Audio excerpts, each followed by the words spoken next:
പലർക്കും പല പായസങ്ങളോടാവൂലേ ഇഷ്ടമുണ്ടാവുക. അപ്പോൾ നിങ്ങൾക്ക് പാൽപ്പായസമാണോ അതുപോലെ ശർക്കര ചേർത്തിട്ടുള്ള ഇതുപോലുള്ള പായസമാണോ ഇഷ്ടം എന്നുള്ളത് ഒന്ന് താഴെ കമൻറ്റ് ചെയ്യാൻ മറക്കരുത്. അപ്പോൾ ഞാൻ എന്താ ശർക്കര പായസമാണ് കേട്ടോ റെഡിയാക്കി എടുക്കുന്നത്. പ്രത്യേകിച്ച് ഈ ഒരു മഴ സമയത്ത് ഇതുപോലുള്ള ചൂടുള്ള ശർക്കര പായസമൊക്കെ കുടിക്കാൻ ഒരു പ്രത്യേക ടേസ്റ്റ് തന്നെയാണ് കേട്ടോ.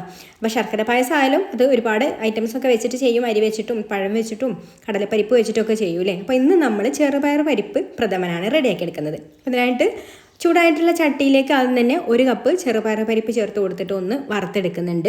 നല്ല ക്രിസ്പി ആയിട്ട് വരണം കേട്ടോ. കരിഞ്ഞു പോവാതെ ഇതിൻ്റെ കളറൊന്നും ഒരുപാട് മാറിപ്പോവാതെ ഒരു മീഡിയം ഫ്ലെയിമിൽ വെച്ചിട്ട് കുറച്ച് സമയം വെച്ചിട്ട് ഇങ്ങനെ വറുത്തെടുക്കുക. എന്നിട്ട് നമ്മൾ ഒരു പരിപ്പൊന്ന് വായിലിട്ട് കടിച്ച് നോക്കിയാൽ നല്ല പൊട്ടുന്ന ആ ഒരു പരുവത്തിലായി കിട്ടിയാൽ പിന്നെ നമുക്കിത് കോരി മാറ്റി വെക്കാം. ഇതുപോലെ ആയിക്കഴിഞ്ഞാൽ പിന്നെ ഈ ഒരു പാത്രത്തിൽ തന്നെ വെക്കരുത്, കാരണം കരിഞ്ഞു പോകും. അപ്പോൾ ഈ ചൂടുള്ള പാനിൽ നിന്ന് ഇത് വേറെ എടുത്ത് മാറ്റിയതിന് ശേഷം നമുക്കിതൊന്ന് വേവിച്ചെടുക്കണം. വേവിക്കുന്നതിന് മുമ്പായിട്ട് ഒന്ന് കഴുകിയെടുക്കാം കേട്ടോ. കഴുകിയെടുത്തിട്ട് നമുക്കിത് വേവിക്കാനായിട്ട് കുക്കറിലേക്ക് ചേർത്ത് കൊടുക്കാം. കുക്കറിലോ ഉരുളിയിലോ ഒക്കെ ചേർത്ത് കൊടുക്കാം. അപ്പോൾ ഉരുളിയിലാവുമ്പോൾ ഒരുപാട് സമയം വേണം ഇതൊന്ന് വെന്ത് കിട്ടാൻ വേണ്ടിയിട്ട്. ഇപ്പോൾ എപ്പോഴും എല്ലാവർക്കും എളുപ്പത്തിൽ ഉണ്ടാക്കിയെടുക്കാൻ പറ്റുന്നതാണല്ലോ ഇഷ്ടം. അപ്പോൾ അതിനായിട്ട് നമ്മളിതാ കുക്കറിലാണ് ചേർത്ത് കൊടുത്തിട്ടുള്ളത്. കുക്കറിലേക്ക് കഴുകിയെടുത്തിട്ടുള്ള പരിപ്പ് ചേർത്ത് കൊടുത്തിട്ടുണ്ട്. ഇനി ഇത് നമുക്കിതിലേക്ക് ഒരു 2.5-3 കപ്പോളം വെള്ളം ചേർത്ത് കൊടുക്കാം. വെള്ളം കൂടി ചേർത്ത് കൊടുത്തിട്ട് കുക്കർ അടച്ച് വെച്ച് ഇതൊന്ന് വേവിച്ചെടുക്കണം. നന്നായിട്ട് തന്നെ വെന്ത് വരണം കേട്ടോ. അല്ലെങ്കിൽ പിന്നെ നമ്മളത് വെന്തിട്ടില്ലെങ്കിൽ ഈ ശർക്കര പാനിയും കൂടി ഒഴിച്ചെടുക്കുന്ന സമയത്ത് ആ ഒരു പരിപ്പൊക്കെ അങ്ങ് ഹാർഡായി പോകും. അപ്പോൾ നന്നായിട്ട് വെന്ത് വരണം. അപ്പോൾ ഞാൻ ഒരു വിസിൽ കഴിഞ്ഞതിന് ശേഷം പിന്നെ ലോ ഫ്ലെയിമിലൊരു 10-15 മിനിറ്റ് വെച്ചിട്ടാണ് കേട്ടോ വേവിച്ചെടുത്തിട്ടുള്ളത്. ഓരോ കുക്കറിനനുസരിച്ചിട്ടും ചിലപ്പോൾ അങ്ങോട്ടും ഇങ്ങോട്ടൊക്കെ ടൈമിലൊക്കെ മാറ്റം വരും.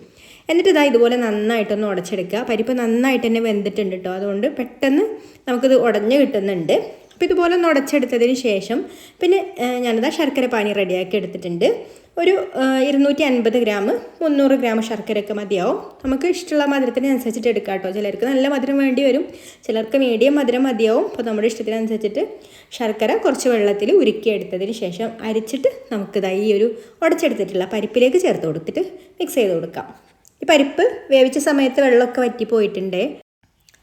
ഇനി നമുക്കിതൊന്ന് നന്നായിട്ട് മിക്സ് ചെയ്ത് കൊടുക്കണം. അപ്പോൾ ഇതിലുള്ള വെള്ളമൊക്കെ ആദ്യം തന്നെ വറ്റിപ്പോയതുകൊണ്ട് കുറച്ചൊന്നും ഇങ്ങനെ കട്ടയായിട്ടിരിക്കുന്നുണ്ട് കേട്ടോ. അപ്പോൾ അതൊക്കെ നന്നായിട്ടൊന്ന് ഉടച്ച് ഇതുപോലെ നന്നായിട്ട് ഇളക്കി ഒന്ന് തിളപ്പിച്ചെടുക്കണം. തിളപ്പിച്ച് ഒന്ന് തിക്കാക്കി എടുക്കണം കേട്ടോ. നമ്മൾ തേങ്ങാപ്പാൽ ഒഴിച്ചു കൊടുക്കാൻ പറ്റുന്ന അത്രക്കും തിക്കാക്കി എടുക്കണം. അപ്പോൾ ഇതുപോലെ ഇളക്കി കൊടുത്ത് ഒന്ന് കുറുകി വന്നതിന് ശേഷം പിന്നെ നമുക്ക് തേങ്ങയുടെ 2ാം പാൽ ചേർത്ത് കൊടുക്കാം.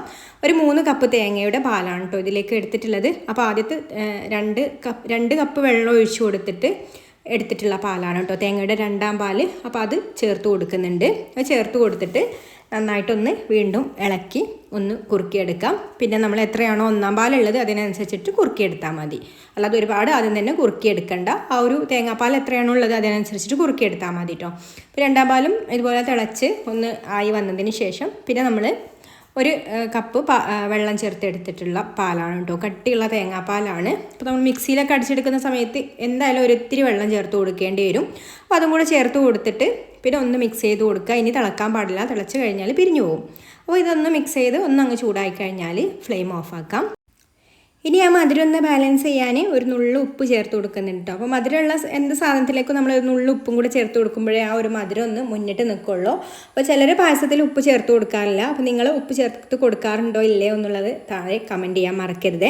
പിന്നെ ഇതിലേക്ക് ഒരു 1/2 ടീസ്പൂൺ ഏലക്കാപ്പൊടിയും 1/2 ടീസ്പൂൺ ചെറിയ ജീരകം പൊടിച്ചതും, ചെറിയ ജീരകത്തിൻ്റെ പൊടിയാണ് കേട്ടോ 1/2 ടീസ്പൂണ്, അതും 1/2 ടീസ്പൂണ് ചുക്കുപൊടിയും ഇതും കൂടെ ചേർത്ത് കൊടുത്തിട്ട് നന്നായിട്ടൊന്ന് മിക്സ് ചെയ്ത് കൊടുക്കാം. അപ്പോൾ അതാ പായസം റെഡിയായി. ഇനി നമുക്ക് ഒരു പാന് വെച്ചിട്ട് അതിലേക്ക് ഒരു 2 ടീസ്പൂൺ നെയ്യ് ഒഴിച്ചു കൊടുക്കുക. നെയ്യൊന്ന് ചൂടായി കഴിഞ്ഞാൽ ഇതിലേക്ക് വറുത്തെടുക്കാൻ വേണ്ടിയിട്ട് ഞാൻ തേങ്ങാക്കൊത്തും അണ്ടിപ്പരിപ്പും ഉണക്കമുന്തിരിയാണ് എടുത്തിട്ടുള്ളത്.